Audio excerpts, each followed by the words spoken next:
अस्सलामुअलैकुम व्यूअर्स। चलते हैं पहले मेरे इंट्रोडक्शन की तरफ। आई एम फरवा और आप जो मेरा यूट्यूब चैनल देख रहे हैं इसका नेम है फरवा टॉक्स। और I am a medical student और मैं फार्मेसी कर रही हूँ from university of South Asia Avon campus से।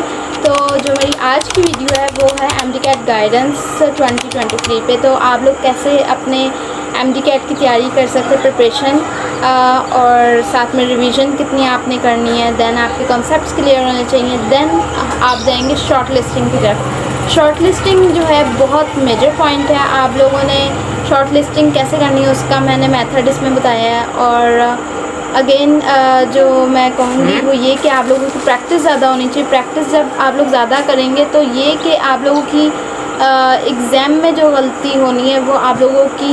Welcome to my YouTube channel Farwa talks. की लाइंस होती हैं उसको याद करें तो आप लोग हाईलाइटर्स को यूज़ करें और जो आप हाईलाइट करते हैं तो वो आप लोगों की मेमोरी में ज़्यादा देर तक सेव रहता है। वजह ये कि आप लोग बस जस्ट रीड कर रहे होते हैं। तो जस्ट रीड नहीं करना, आप लोगों ने उसको हाईलाइट करना है और उसको ज़्यादा से ज़्यादा रिवाइज़ करना है। और फिर एक बार ही हाईलाइट नहीं करें, जब भी आप रीड करें तो उसमें से हाईलाइट करते रहें और लास्ट में कुछ की पॉइंट्स बच जाएंगे तो उन की पॉइंट्स की आप लोगों ने शॉर्ट लिस्टिंग कर लेनी है। तो ये आपके पास पॉइंट आ गया कि आपने शॉर्ट लिस्टिंग कैसे करनी है। उन शॉर्ट लिस्टिंग जो पॉइंट्स हैं आप लोगों ने उनको डेली रिवाइज करना है और उन पॉइंट्स का कॉन्सेप्ट आप लोगों के पास होना चाहिए कि जो प्लांट पूछा जा रहा है रोज़ासी, तो इसमें उसका MCQs को जो गलत MCQs हैं, जो रॉन्ग हो रहे हैं मेरे MCQs, तो उनको मैंने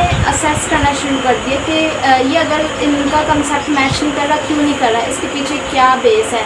तो जब मैंने उसकी बेसिक्स देखी तो फिर मुझे पता लगा कि मैंने जो टेक्स्ट बुक की लाइन्स रीड की थी तो उसमें कुछ और मीनिंग बनता था और मुझे कुछ और समझ आया। और यानी कि जैसे आप प्लेटी एलिमेंट्स और वो काफ़ी ज़्यादा जो एनिमल किंगडम्स के हैं वो काफ़ी ज़्यादा मिक्स हो रहे होते हैं। तो उनको पढ़ने का, उनको याद करने का ये टिप है कि आप लोग उसके फाइलम का एक चार्ट बना लें और वन साइड पे आप लोग एनिमल्स के नेम और उसके आगे उसके किंगडम्स लिख लें।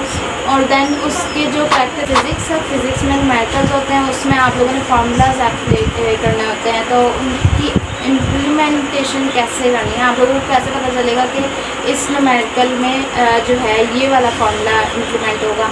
तो आप लोगों ने उसकी स्टेटमेंट को पढ़ना है। फ़र्स्ट ऑफ़ ऑल एक बारी नहीं समझ आती, दूसरी बारी पढ़ें, तीसरी बारी पढ़ें। तो आप लोगों ने लोग ज़्यादा से ज़्यादा प्रैक्टिस करें तो प्रैक्टिस के दौरान जो गलतियाँ हो जाएंगी वो एक्सेप्टेबल हैं। तो एग्ज़ाम में आप लोगों की गलतियाँ बहुत कम होंगी, उसकी परसेंटेज कम होगी। 5 MCQ ख़राब होंगे अगर आप लोगों के 10-12 MCQs जो है प्रैक्टिस के दौरान ख़राब होते हैं। तो और उनको इम्प्रूव करने की कोशिश करें। उनको आपने आ रहे हैं तो आप लोगों ने इम्प्रूव करना है और 60 में से 60 आने चाहिए आप लोगों के मार्क्स। आप लोगों ने इतना अच्छा इम्प्रूव करना है और आप लोग at very potential and you are so energetic. और अगर आप लोगों को कुछ नहीं समझ 5 MCQ ख़राब होंगे अगर आप लोगों के 10-12 MCQs जो है प्रैक्टिस के दौरान ख़राब होते हैं। उसके पास बॉल पॉइंट्स होने चाहिए, उसके पास हाइलाइटर्स होने चाहिए, उसके पास स्टिकी नोट्स होने चाहिए और उसके पास रफ़ रजिस्टर्स होने चाहिए। तो वो ज़्यादा से ज़्यादा प्रैक्टिस कर सकता है। और रफ़ रजिस्टर ज़्यादा इसलिए होने चाहिए ताकि वो जो न्यूमेरिकल बेस MCQs है उसको सॉल्व कर करके प्रैक्टिस करें। Practice is much important. Solve करें तो आप लोगों को अगर सबक याद करने में, जैसे टेक्स्ट बुक की लाइन्स होती हैं उसको याद करने में अगर डिफ़िकल्टी है तो आप लोग हाईलाइटर्स को यूज़ करें। और जो उसको याद करने में अगर डिफ़िकल्टी है तो आप लोग हाईलाइटर्स को यूज़ करें। और जो आप हाईलाइट करते हैं तो वो आप लोगों की मेमोरी में ज़्यादा देर तक सेव रहता है। वजह ये कि आप लोग किया कि अपने MCQs को जो गलत MCQs हैं, जो रॉन्ग हो रहे हैं मेरे MCQs, तो उनको मैंने असेस करना शुरू कर दिया कि ये अगर इनका कंसेप्ट मैच नहीं कर रहा, क्यों नहीं कर रहा, इसके पीछे क्या बेस है।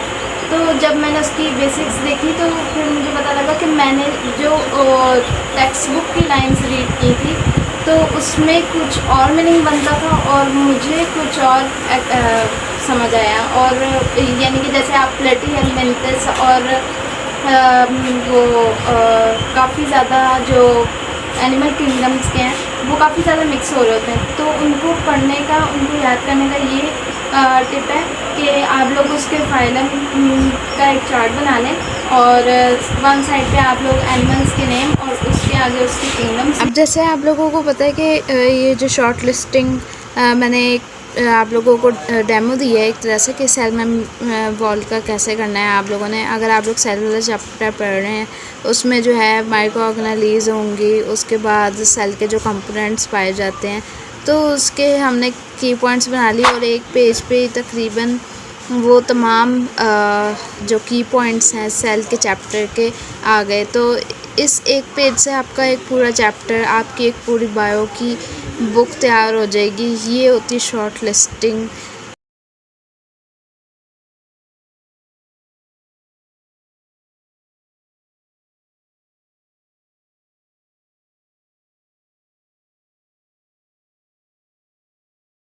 फ़ायदा के आप लोगों की जो सारी प्रिपरेशन है वो सिर्फ एक दो पेजेस पे होती है और आप लोगों ने जस्ट इन दो पेजेस को रिव्यू देना होता है और फिर आप लोगों का बहुत अच्छे मार्क्स आ जाते हैं। मैं अपने एमडी के टेस्ट की जो अकेडमीज़ में सेशन चल रहा था कैसे प्रिपरेशन करती थी, मैं उसकी प्रिपरेशन जो है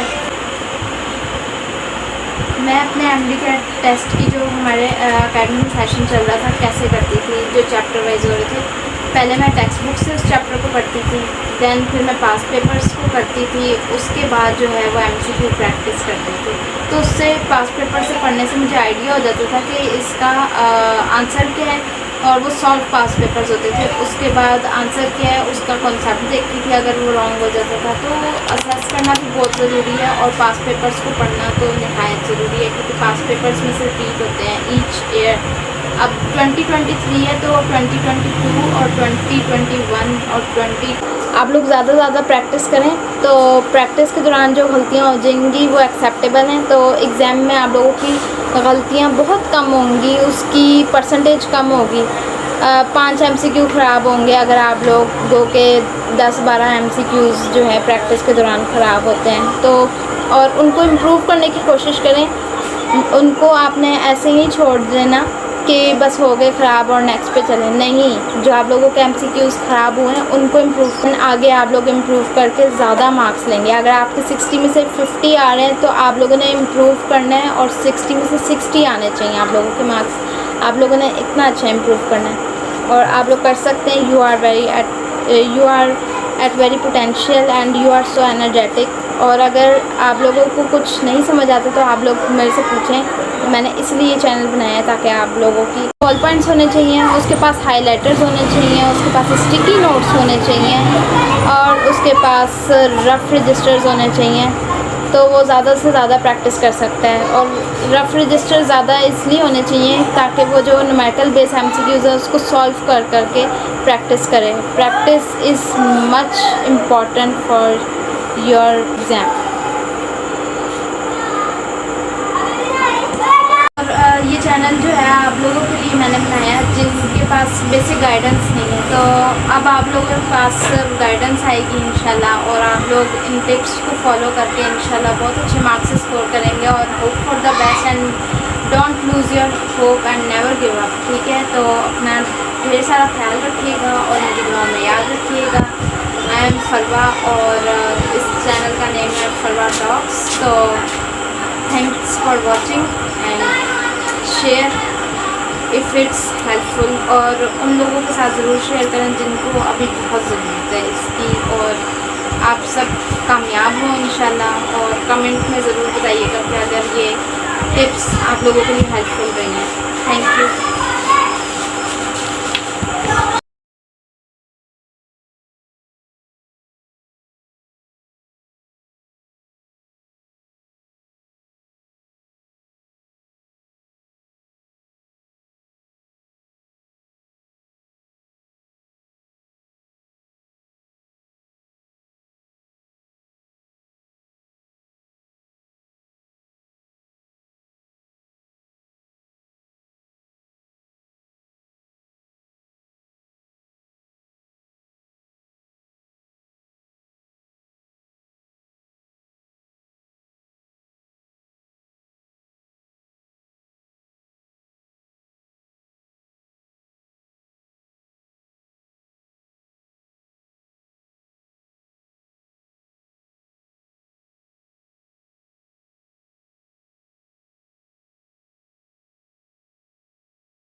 कुछ एग्ज़ाम्स होते हैं जिनमें आपको हार्ड वर्क से ज़्यादा स्मार्ट वर्क की ज़रूरत होती है, और जस्ट लाइक एमडी कैट आप लोगों को हार्ड वर्क और स्मार्ट वर्क दोनों को करना है।